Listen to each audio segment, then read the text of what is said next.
बर्तमान आमर जो 15 जन ब्रह्मपुर मेडिकल कॉलेज एडमिशन नहीं 10 जन सुस्थ होती गाँव को एवं दुखदायक घटना जे 5 जन मृत्युवरण घटी खाली जनकर मृत्यु होती। तो बर्तमान आम जो केस करूँ 10 जन को अरेस्ट करके फरवर्ड कर बर्तमान मद बंद करने को जो सरकार का अभियान एवं जो आमको निर्देश आसाला से अनुसार आमर चिकिटी नुआगाँ दिगपहंडी जरडा गोलंतरा और सदर ये 5टा जगह आम चढ़ाऊ जारी रखीचु। प्रतिदिन आम पाखापाखि 1000 ରୁ 1500 तथ्य नष्ट होती लोक केस होती। तो बर्तमान ये अभियान भी जारी रही जो पर्यंत समस्त जो इलिगल मद तैयारी कर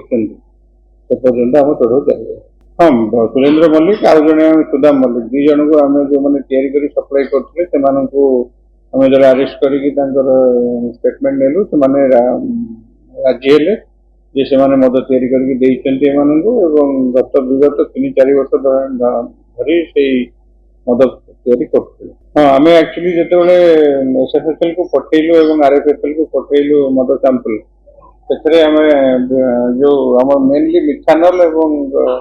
यूरिया मिसी था कि तार किसी टेस्ट पाइलुनि तेणु बर्तमान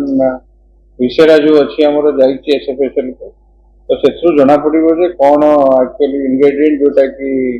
एत परिमाण लोक अपुष्ट करदेला। तो लोकाली आम खबर पाइलु जे से गोटे प्रकार चेर यूज करते चेर भी बर्तमान आम सीज करके एसएफएसएल को केमिकल से चेर लोकाली तो समुद्रीमूलक कहते कि तार एक्चुअली बटानिकल नेमटा आम एपर्यंत पाई पार्नु से एसएफएसएल को जाइए देखिए आम